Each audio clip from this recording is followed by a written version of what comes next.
4102. ¿Todos coinciden con eso? ¿Sí? Ok. Entonces vamos a ver, Mateo 8:10. Bueno, según el diccionario, ¿qué significa la palabra pistis?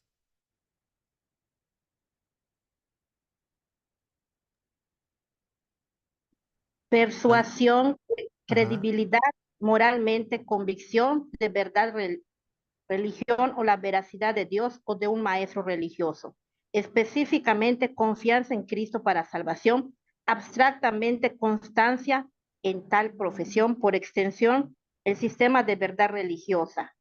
Evangelio en sí mismo. Fe, fidelidad, fiel, gracia. Ok, yo creo que palabras más, menos, pero coincide con el significado que la mayoría tiene, ¿verdad? Ok, entonces nos ofrece varios significados. No es lo mismo como la palabra carne.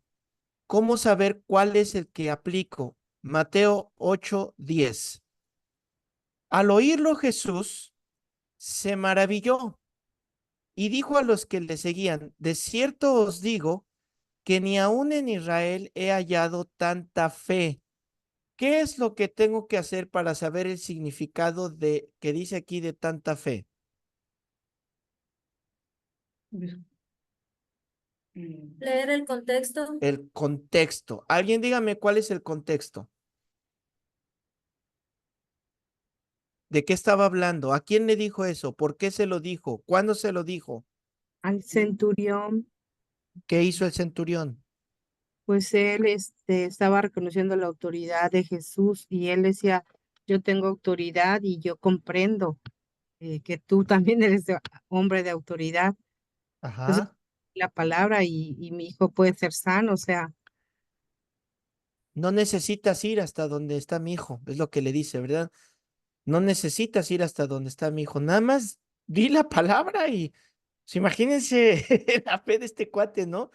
O sea, tú di la palabra y el universo se mueve, donde sea que estés. Ok, entonces, ¿cuál significado es el que aplica para este pasaje? Confianza total en Jesús. Ahí está, ahí está. No habla de fidelidad, ¿verdad que no dice fidelidad? No, no se refiere a la fidelidad. No se refiere al conjunto de reglas, a la doctrina, no se refiere a eso. ¿A qué se refiere? A la confianza total. ¿En quién? En Jesús y en su palabra. Entonces, cuando yo leo aquí, cuando está hablando de fe y voy a predicar sobre la fe, puedo utilizar este pasaje para enseñarle a la gente la fe, la confianza. ¿En qué? En la palabra, en Jesucristo. Ahora, Efesios 4:13. Vamos a Efesios 4:13. Hasta que todos lleguemos a la unidad de la fe y del conocimiento del Hijo de Dios, a un varón perfecto, a la medida de la estatura de la plenitud de Cristo. La palabra fe, ¿qué palabra es?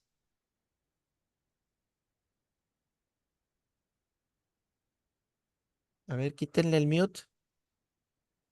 Bueno, aquí se refiere a la seguridad de la fe del Evangelio de Cristo, una garantía y veracidad de Dios.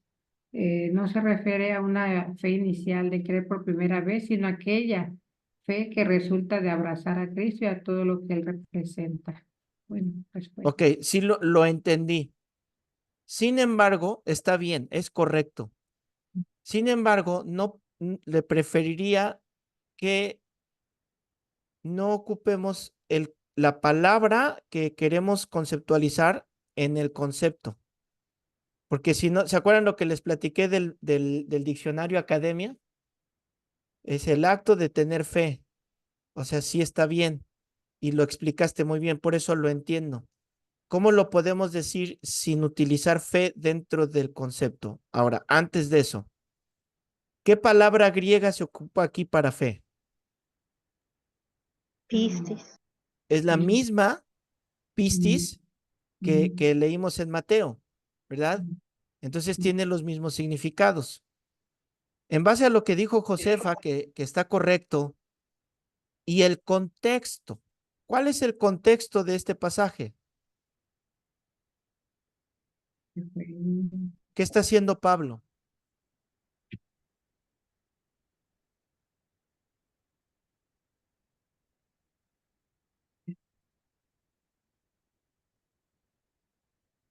Tan, tan, tan, tan, tan, tan, tan, tan. ¿Qué pasó en Efesios 4?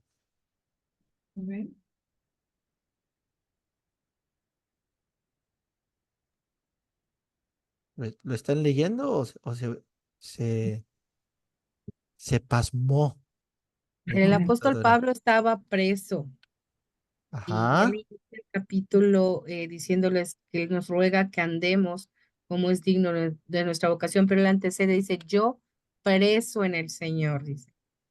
Entonces sí, él comienza a disertar sobre los fundamentos de la fe, pues para que nosotros podamos permanecer en el Señor a esa vocación a la que nos ha llamado. Entonces entiendo que aquí fe se está refiriendo básicamente al conjunto de las creencias, de los fundamentos, de lo que estamos, de la religión, de lo que creemos. exactamente, exactamente. O sea, ¿qué está haciendo Pablo en el capítulo 4? Está dándonos los parámetros de un cristiano, la conducta que debe de tener un cristiano. Entonces, no me está hablando de fidelidad, no me está hablando de confianza, sino cuando dice la unidad de la fe, ¿qué significa entonces? Las verdades del evangelio. ¿Ya vieron? Para que lleguemos que todos a entender las verdades del evangelio. Viene Eso siendo significa fe. la convicción, porque dentro del significado también habla sobre la convicción, sobre las verdades religiosas de las que habla, ¿no? Exactamente. Ahora, la convicción de que en el anterior era en Cristo, ¿no? No, tú di la palabra, yo creo. Ahora, ¿cuál confianza? ¿Cuál convicción? En las verdades de Cristo, en las verdades del Evangelio. Si se fijan en el significado, en algunos diccionarios hasta puso entre paréntesis cuáles son esas verdades. ¿Cuáles son? El Evangelio. Entonces, ¿a qué se refiere? Hasta que todos lleguemos a la unidad, a que estemos de acuerdo con qué? Con las verdades del Evangelio. ¿Ya se fijaron la diferencia que hay entre un pasaje y otro pasaje con la misma palabra en español y en griego? Es la misma palabra. A ver, vamos a ver una más. Filipenses 1. Filipenses 1. Lo mismo, ¿verdad? Filipenses 1, verso 27. Yo pienso que es lo mismo, pastor, las verdades del Evangelio. ¿En la de Filipenses o en cuál? También denota la firmeza y fidelidad. Ok, pero ¿en cuál estás, Edgardo? ¿Estás en Efesios o en Filipenses 1:27? Filipenses 1:27. Ah, a ver, vamos a... ¿Por qué crees que se refiere, me dijiste, a las verdades del Evangelio y la segunda a cuál? Denota también firmeza y fidelidad. A ver, vamos a ver. Solamente que os comportéis como es digno del Evangelio de Cristo. Me está hablando de conducta.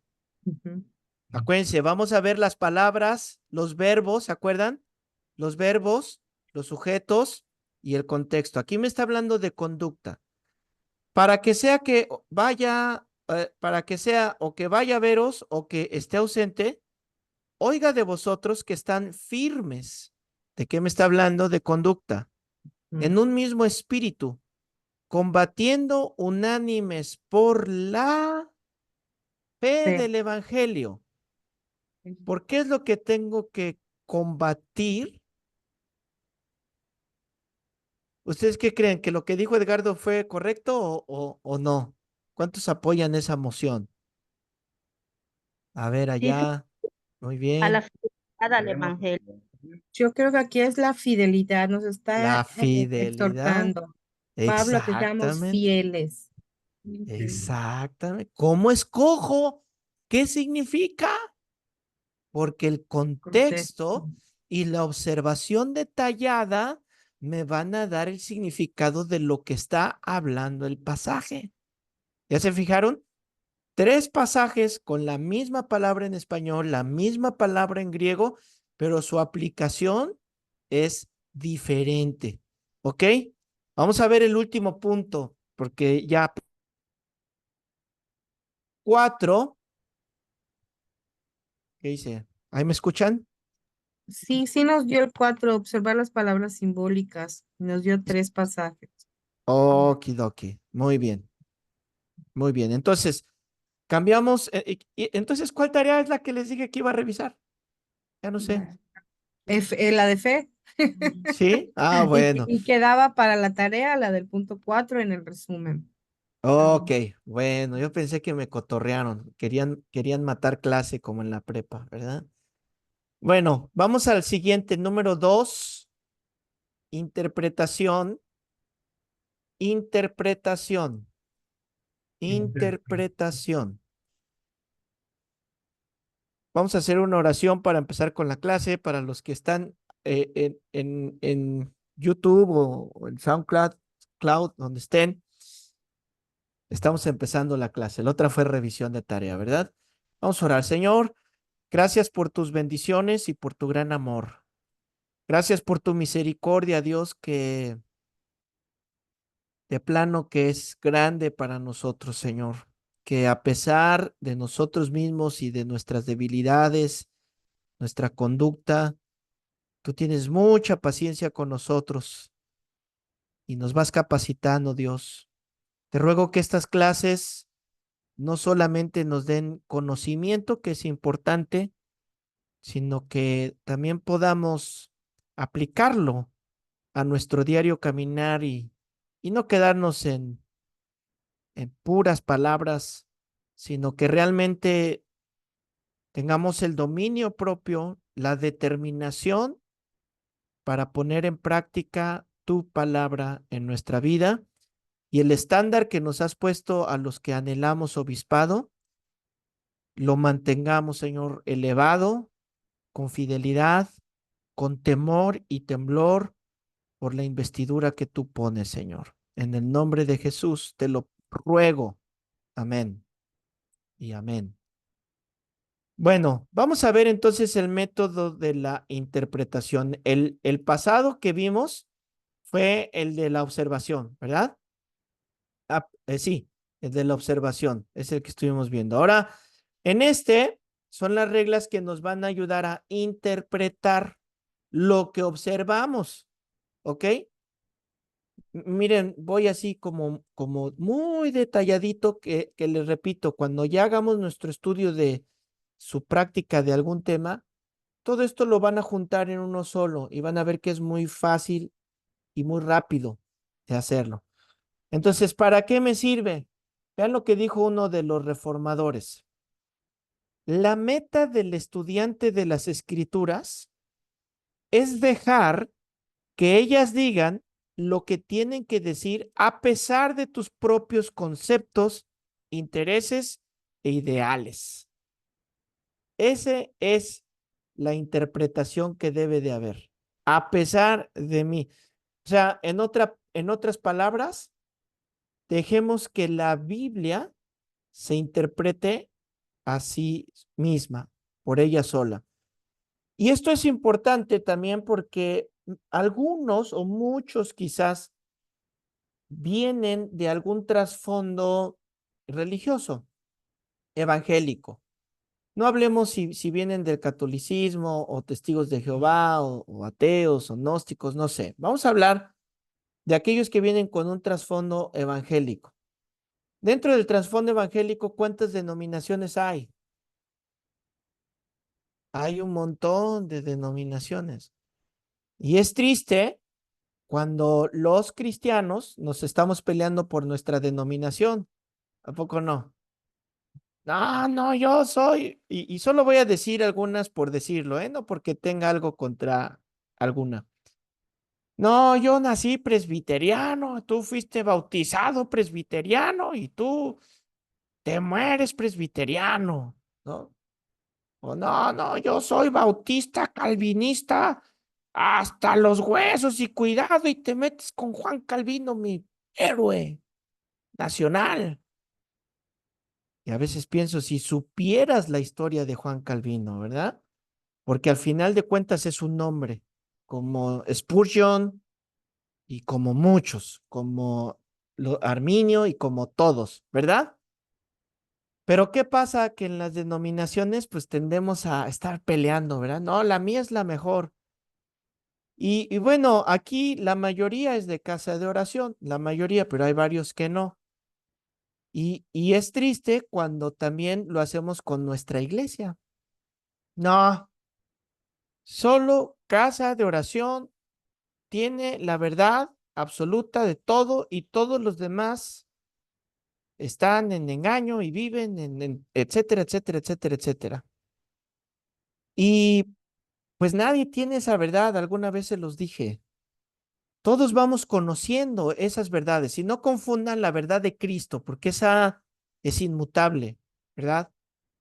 Pero conforme vamos madurando y creciendo en la fe, como leímos ahorita de Pistis, conforme vamos madurando y vamos creciendo, vamos entendiendo muchas cosas, que algunas de estas son solamente, pues que ni nos condenan ni nos salvan, ¿verdad?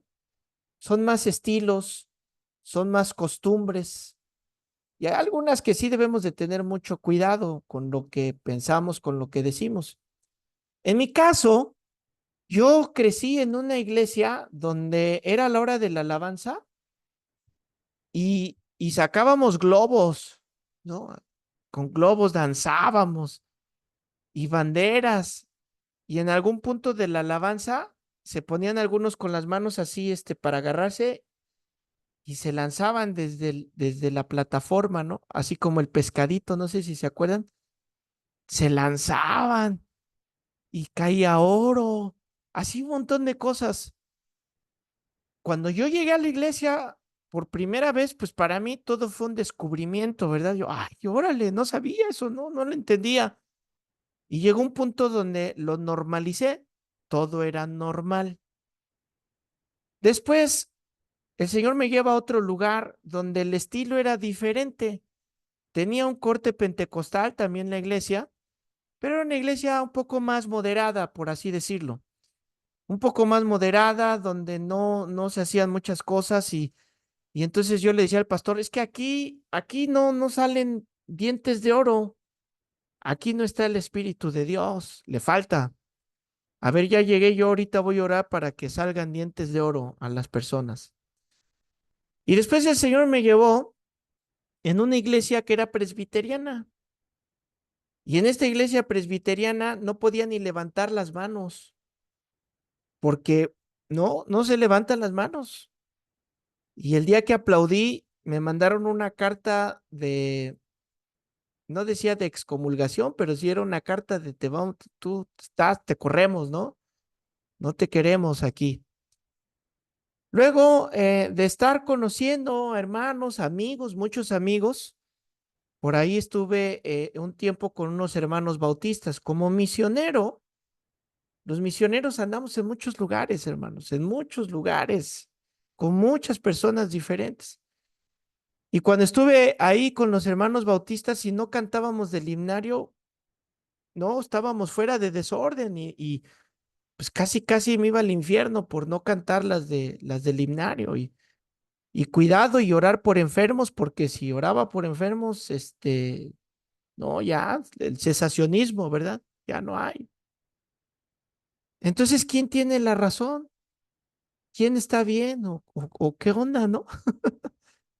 Pero me di cuenta en la medida que estaba el Señor llevándome en todo esto, pues que me topo con escritura, con la escritura, me topo con su palabra y poco a poco he ido eliminando cosas que yo daba por hechas correctas, que fui descubriendo que, esto no está bien que lo haga, o muchas veces me he quedado en el punto de, yo pensaba que esto era y que la Biblia decía esto, y porque a mí me enseñaron de esta manera y incluso lo defendía y lo peleaba de que así era, hasta que me topé con la verdad de la Escritura.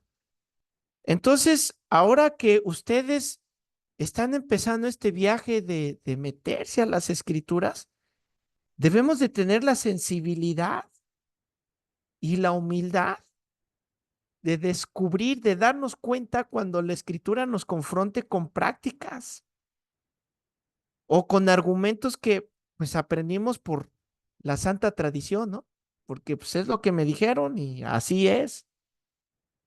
Y dejar que la Escritura sea la que se interprete y nos hable. ¿Por qué? Porque al final de cuentas ustedes son los que le van a enseñar a muchas personas. Y va a pasar lo mismo que en mi ejemplo, a mí me pasó. Muchas personas, lamentablemente, no se van a detener a comprobar que lo que les dijiste sea cierto o no sea cierto. Te van a creer. ¿Y sabes por qué te van a creer? Porque tuviste el privilegio y la confianza de pararte en un púlpito en una iglesia. Al estar en un púlpito en una iglesia se entiende que lo que va a decir esa persona lo vamos a escuchar y lo vamos a recibir. Vean el peligro como la palabra de Dios. Entonces, a mí me pone nervioso, les soy honesto. A mí por eso en mi oración decía, Señor, que el peso de la investidura, de que soy un sacerdote, que ese peso me pese. ¿Sí me entiendes? Que me ponga nervioso de lo que voy a hablar y voy a enseñar.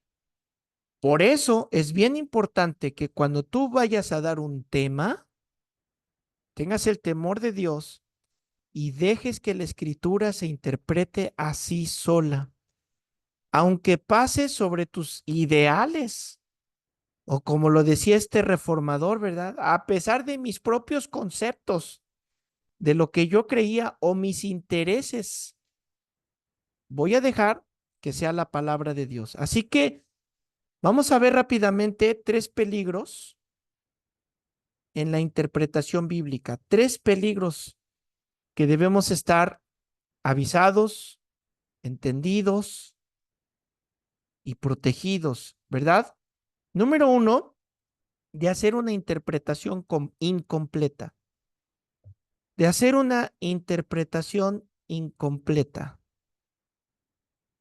Por ejemplo, Mateo capítulo 7.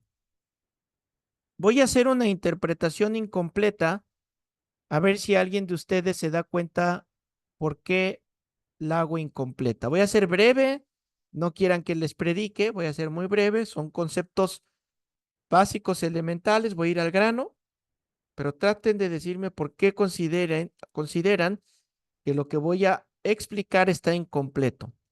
Y lo leo. Mateo 7, versículo 1. No juzguéis para que no seáis juzgados, porque con el juicio que juzgáis seréis juzgados y con la medida que medís serán medidos. ¿Y por qué miras la paja que está en el ojo de tu hermano y no echas de ver la viga que está en tu propio ojo? ¿O cómo dirás a tu hermano, déjame sacarte la paja de tu ojo y aquí la viga en el ojo tuyo? Hipócrita, saca primero la viga de tu propio ojo y entonces verás bien para sacar la paja del ojo de tu hermano. Entonces, la interpretación que yo le doy, hermanos, es que no debemos juzgar nunca a las personas. ¿Qué piensan? ¿Que está completa o está incompleta? Está incompleta, ¿Por qué incompleta? Porque es un porque peligro. no se está refiriendo a que no podamos juzgar a ninguna persona, sino que más bien tengamos cuidado en cómo juzgar.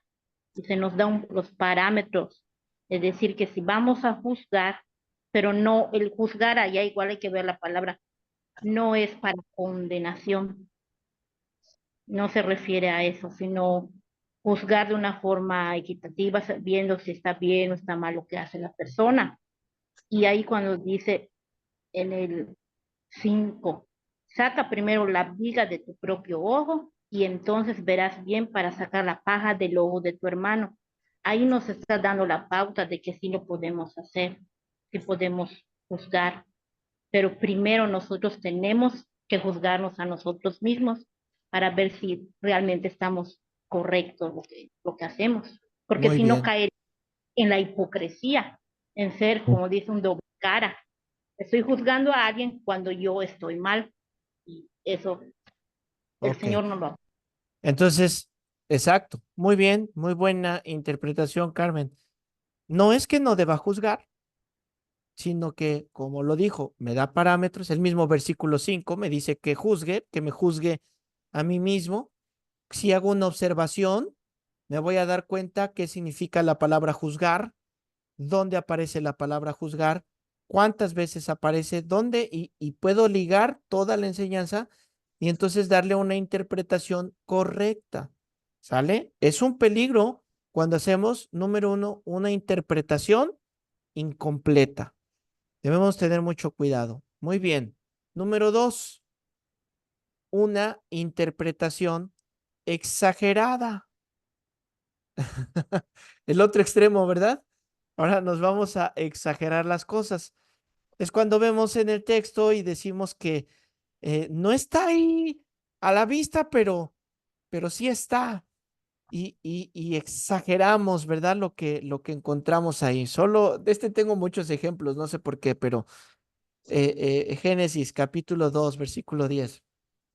Dice, y salía del Edén un río para regar el huerto y de ahí se repartía en 4 brazos.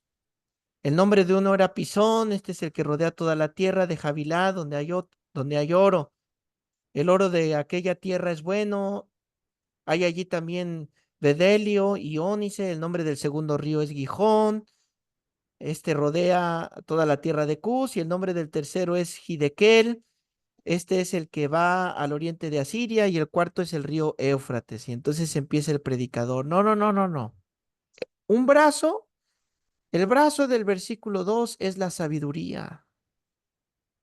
Es un río que corre en sabiduría y el otro brazo es la bondad, que nos llena de bondad. Y el tercer río es la templanza. A ver, ¿dónde está eso? ¿Dónde dice eso? Entonces estoy exagerando cosas, ¿verdad? Que no están. Y les digo que de esto tengo un montón de ejemplos porque como he oído cosas así que hacen un uso exagerado de la alegorización. Ya vimos el lenguaje alegórico, ¿verdad? Entonces es un peligro cuando empezamos a tomar algo que suena bonito, pero el pasaje no está hablando de eso. No está hablando nada de eso. Miren, yo me acuerdo mis primeras predicaciones, que Dios guarde a los que me escucharon mis primeras predicaciones. Cuando así, mis primeritas, me acuerdo que yo era un fanático de las motocicletas, me encantaban. Entonces yo andaba en moto y me acababa de comprar mis alforjas. Ya ven que las motos llevan las mochilas, ¿no? A los lados. Entonces traía mi chamarra de cuero, mis botas picudas. Me gustaba andar así, muy de ese tipo. Entonces me tocaba predicar y ¿de qué creen que fue mi predicación? Miren, la chamarra significa la cobertura que tenemos de Dios cuando nos protege. Él nos protege como en la moto de cualquier accidente y la gente contestaba, amén, amén. Y miren, las alforjas significan que nosotros ahí llevamos las cosas que Dios nos da y las llantas y el motor y a todo le encontré una explicación que tuve en visión. En serio, prediqué de eso. Y yo sentí que estaba re buena mi prédica. Yo dije, no, hombre, tú re buena. Todos entendieron, todos. Entonces, bueno, ¿sí puedo hacer uso de la ilustración o no? ¿Se acuerdan de homilética? Puedo hacer uso de las ilustraciones.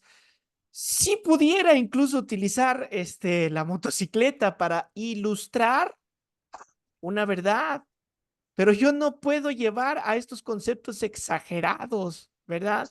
Y por eso les digo que ahí hay mucha Cuidado cuando encontramos el lenguaje alegórico o cuando nosotros lo usemos, el simbólico. Y cuando lo encontramos en la Biblia, déjame decirte que cuando está en la misma Biblia tiene el significado de ese lenguaje. No tienes que inventártela de tuve una revelación y Dios me dijo que era esto. Si Dios te va a decir que te lo va a decir con su propia palabra. Y esto lo vemos en el libro de Apocalipsis un montón. ¿A poco no? Y vi las muchas aguas.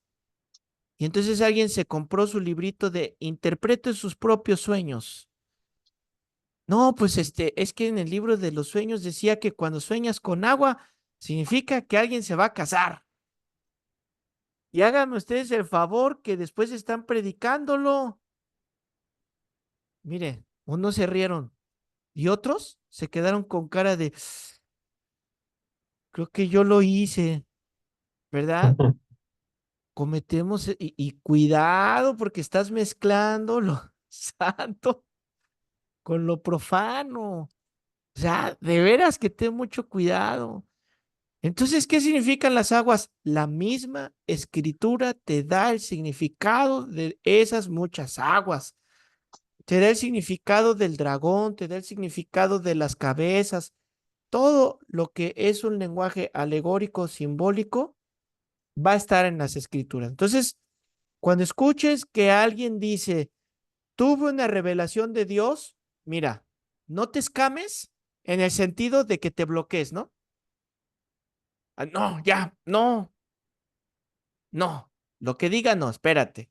Dice la palabra juzga la profecía, hablando de juzgar ahorita, ¿verdad? A ver, te voy a escuchar. Tuve una revelación de Dios y Dios me reveló y empieza a sacar la escritura y empieza a decir, miren, esto está escrito y lo que te diga, aunque no te haga leerlo, porque miren, hay algunos fariseos que, no, a ver, tienes que leerlo. A veces hace la mención, si hace la mención es correcto, no seas tan fariseo, ¿verdad? Si hace la mención bíblica es correcto, si tú ya lo has encontrado, es correcto. Entonces encuentras el significado y vas a decirle a las personas lo que Dios quiso decir con su palabra. Hermanos, de verdad no sé cómo insistirte en que tengas cuidado de las interpretaciones exageradas. Ten mucho cuidado. Algunas interpretaciones podrían ser inocentonas. ¿A qué me refiero con inocentonas? Que no mandan a nadie al infierno, ¿verdad? O que lo dijo de buen corazón. Pues sí, puede ser inocentona, pero ahí va a haber error. Y donde hay error hay peligro. Y donde hay error no está Dios. Y no somos llamados a externar nuestra opinión o nuestros deseos. Una vez que tú firmas para ser un siervo de Dios, tu opinión vale un cacahuate. Eso es lo que vale. A mí me han preguntado, pastor, me dijo un muchacho, pastor, ¿usted qué opina? ¿Qué dice la iglesia? Me dice, ¿qué dice la iglesia sobre el tema de los homosexuales? Porque él es homosexual y estaba asistiendo a la iglesia. Me dice, a ver, ¿cuál es tu postura, pastor, respecto a este tema? Entonces mi respuesta fue bien sencilla. Mira, la postura de la iglesia y mi postura personal son lo que dice Dios. Yo no tengo vela en este entierro. Yo te voy a decir lo que dice Dios. Me guste o no me guste, esté de acuerdo o no esté de acuerdo. Porque la razón de que existan sectas y mucha gente se vaya al infierno es porque escogen partes que les gustan o que les convienen de Dios y de la Biblia. Y lo que no les gusta y no les conviene, lo quitan, no lo predican, lo sacan. Eso no. Y con Dios, o le entras o no le entras. O todo o nada. Queridos estudiantes del instituto, grábatelo. O todo o nada. Y tu opinión no importa. Es lo que dice Dios. Punto. Número Ah, caray, ¿cuál vamos? El 3, ¿verdad? Sigue el 3. Hacer una interpretación inexacta. Hacer una interpretación, o sea, otro peligro. ¿Cuál es otro peligro? Hacer una interpretación inexacta. ¿Cuál es esta? Cuando llegas a una conclusión equivocada, a un significado equivocado de cierto texto o de cierto pasaje. ¿Y por qué podrías llegar a una interpretación equivocada? Porque no hiciste una observación específica, ¿sí o no? No hiciste una observación específica, pues obviamente vas a tener ese problema, vas a llegar a conclusiones equivocadas. A ver, Mateo 18.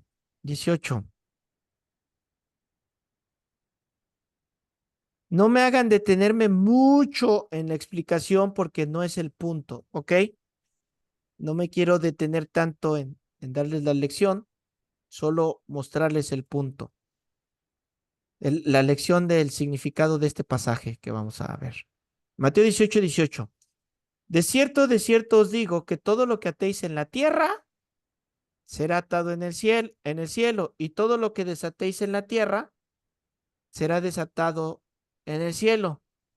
¿Cuál sería una enseñanza inexacta de este pasaje? Yo creo que lo hemos visto en muchos lugares, lo hemos visto muchas veces. ¿Qué es lo que ves que empiezan a hacer? A ver, alguien que sea valiente y que me diga. Empiezan a orar atando y desatando. Atar al diablo. Comienzan las ataduras. Bueno, pues no soy el único que se ha dado cuenta de eso, ¿verdad? Ya empiezan a hacer cada barbaridad. Y bueno, y te dicen, escrito está, ¿a poco no? Escrito, y sí está escrito, y sí, ahí está.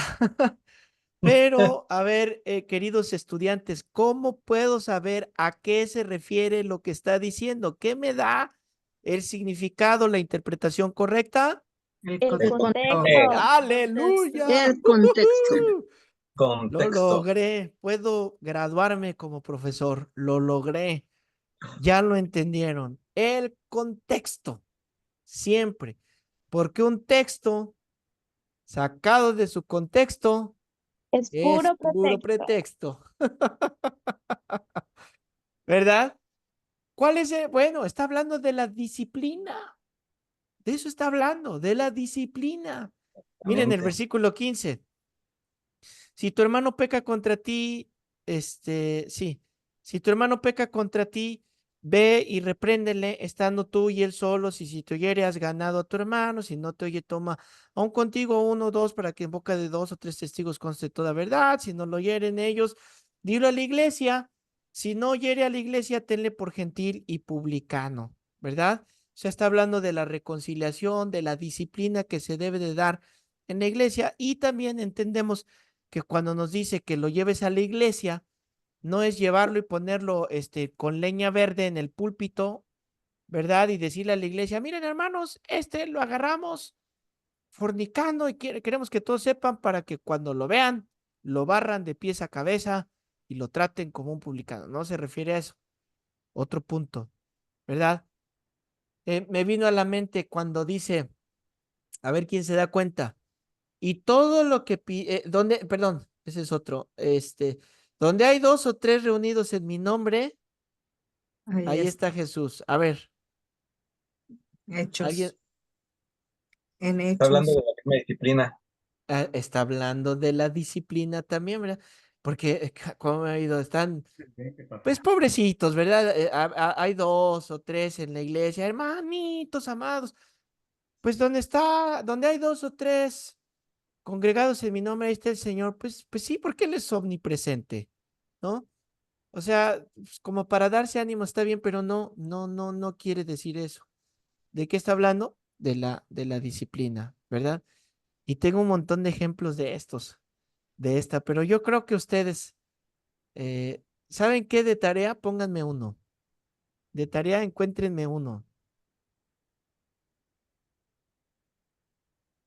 Cuidado con los que preguntan al doctor Google, ¿eh? Encuéntrame un pasaje con una interpretación una interpretación bíblica inexacta. Por favor, no vayan a Google o a YouTube o a la IA. Ay, ¿cómo se dice IA? Ay, ¿cómo se dice, Marco? Alay, no, ay, Ay, ay, ay, ay, ay. Es que mi hijo me estaba diciendo que ya en las escuelas, en la escuela ya le están enseñando a utilizar esta cosa. Y estos chavillos están haciendo unas cosas que a mí, la verdad, después de haber visto Terminator, me da miedo. no, Tampoco quiero pues tú- quedarme en las cavernas, ¿verdad? No quiero quedarme en las cavernas. Es importante que como pastor sepa, conozca y no quiero condenar, ¿verdad? No, esto ya es ya es la marca del diablo, que decirles a todos, ¿verdad? Es la marca del diablo. La verdad, no sé, quiero entenderla, pero también sé que hay peligro. Hay peligro. Hay cosas buenas, pero también sé que hay mucho peligro, como en el Facebook, como en el Instagram, en todo esto, en todo, ¿verdad? Hay peligro, hay que estar bien atentos, bien alertas. Reglas de la interpretación. Pónganle como título, reglas de la interpretación.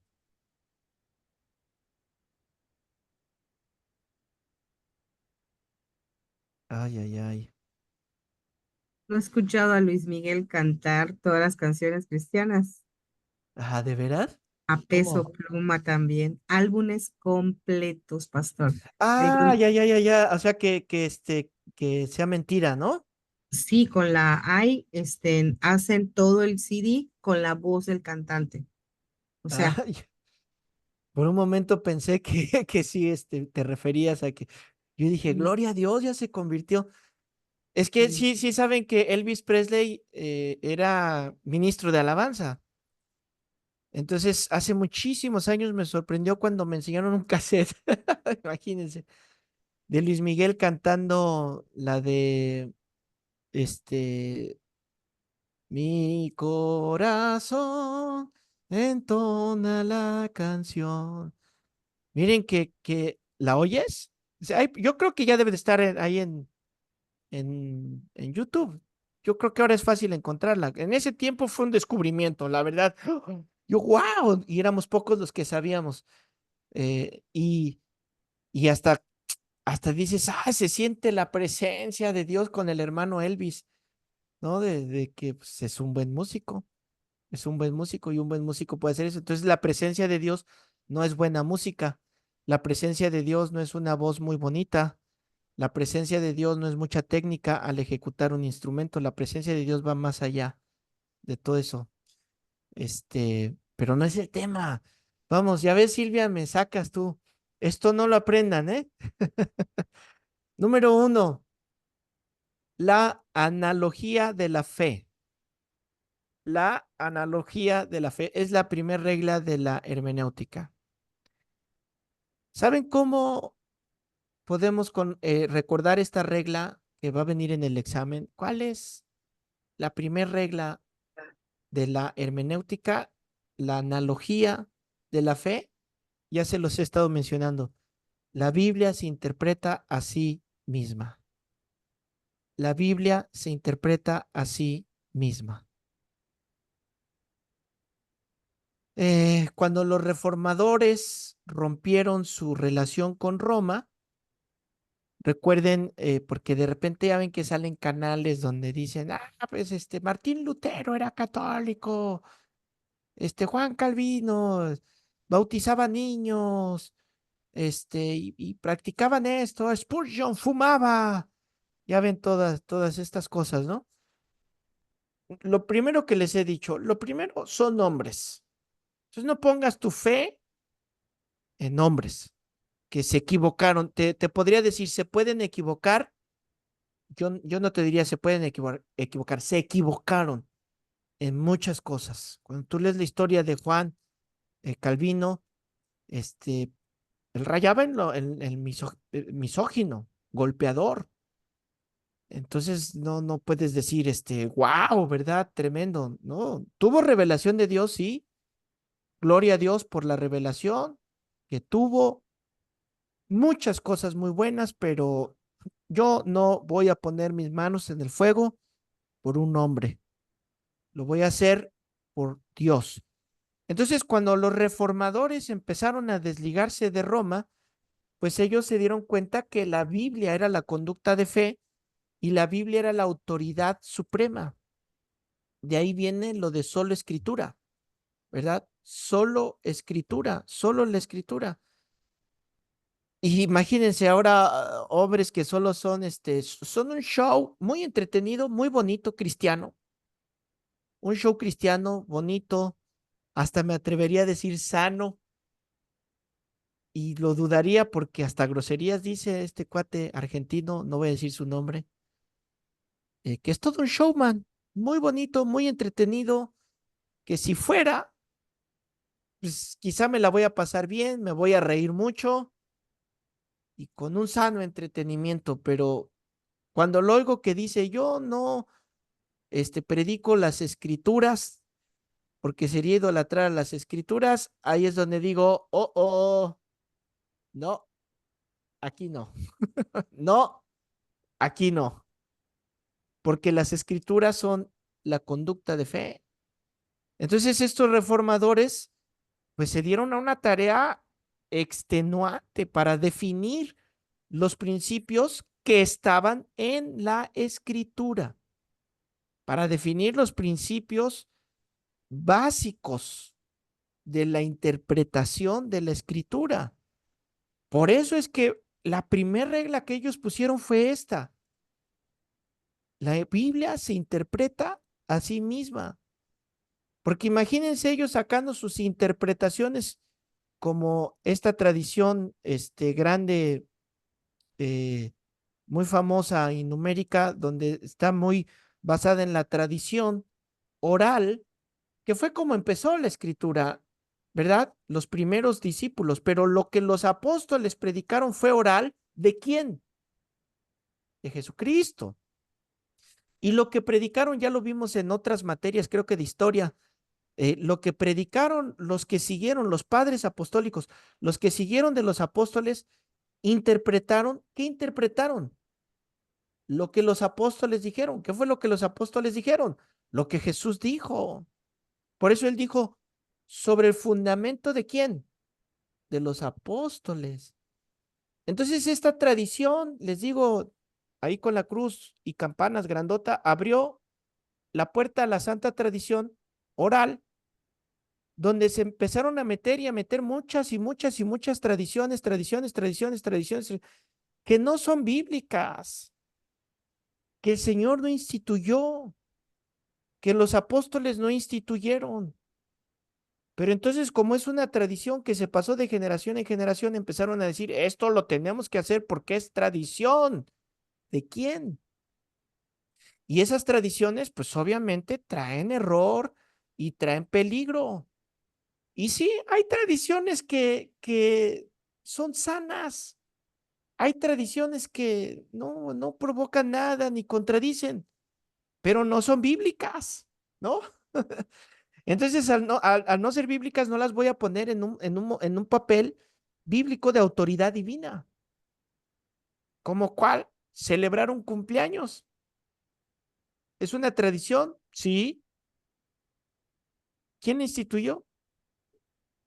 Y puedes sacar un montón de cosas, ¿verdad? Buenas y malas, pero no es bíblico. Entonces, ¿puedo celebrarlo? Sí. ¿Puedo no celebrarlo? También. ¿Y qué va a pasar? Nada, nada. Pero aquellas lo que está escrito, eso es ley, eso es inamovible, eso es la palabra de Dios. Y miren, para aquellos que les gusta de lo científico, ¿no? Que yo solo menciono lo científico, pues por dar un argumento más, porque yo no necesito la comprobación científica, pero los científicos han estudiado las escrituras matemáticamente y han encontrado una de sabiduría, descubrimientos impresionantes. Apenas un apologista, perdónenme que no les diga el nombre porque no lo memoricé, pero él decía que se puso a estudiar toda la escritura y no encontró ninguna contradicción. Como es matemático, calculó las posibilidades de que no existiera ninguna contradicción en la Biblia. Y dice, mira, las posibilidades para que dispares un arma y el rebote, ya ven que rebota el arma, cuando la disparas tiene un rebote, y ese rebote te mate, él en su universidad lo hicieron calcular esa estadística, esa, ¿cómo dije que se llamaba? Posibilidad, Probabilidad. probabilidad de que sucediera. Cuando la calculó él, ya salió un número que le dijo a todos, no te preocupes, no te va a pasar, ¿no? No te va a pasar de que cuando se mueva te va a matar el arma. La probabilidad es, y él la dice, bueno, la probabilidad de contradicción de que todo esto que no se contradice la Biblia es de 300,000 veces más la probabilidad de que mueras con un arma de rebote. ¿Quién puede hacer que en todos estos escritos no exista contradicción? Solamente Dios. De ahí que vienen los apócrifos, los libros apócrifos. ¿Y cuáles son estos? Son libros que tienen historia, pero que no está Dios como autor de ella. Entonces, la religión apostólica romana decidió dejarlas con el sentido de que, bueno, encuentras historia, te puede explicar muchas cosas, que sí, encuentro historia, encuentro contextos y muchas otras cosas, pero que al final de cuentas no es la palabra de Dios, no está Dios de por medio siendo el autor inspirador de esas escrituras. Yo las he leído para informarme, las he leído para tener historia, pero no me vas a oír mencionarlas para respaldar lo que la Biblia dice. ¿Por qué? Porque al final de cuentas no es la palabra de Dios. Y algunos me dicen, ¿y qué me dices del libro de Enoch? ¿Verdad? Es lo mismo, es apócrifo. Pero Pablo lo menciona así, y no solamente ese libro, mencionan otros libros y mencionan otros filósofos y mencionan otras personas como los mencionamos nosotros, porque una verdad es una verdad dicha por quien sea, ¿sí o no? Pero ¿cómo sé que es verdad? Ah, cuando la compares con la escritura. Entonces la escritura es el respaldo, no los libros, no otras cosas, ¿verdad? No me voy a detener con tantos ejemplos que tengo con esto porque en los ejercicios que hemos hecho hemos estado viendo esta primera regla. No se les olvida, si no de tarea les voy a poner, escribe 100 veces la primera regla de la hermenéutica. Si se las pregunto el próximo miércoles y no me la dicen, voy a decir un número al azar. Y si no me la dicen, yo creo que sí pensamos en que se pongan a hacer la plana. Conste, ¿eh? Bueno, vamos a frenarle aquí porque no me daría tiempo de meterme en todo el otro estudio. Vamos a pararle aquí, descansen, hagan su tarea. Ya me estoy poniendo a cuentas con las tareas. Todavía no llego con todos, pero ya estoy calificando algunas. Que Dios les bendiga y Wikibao. Descansen. Hasta luego, pastor. Bendiciones, que esté bien.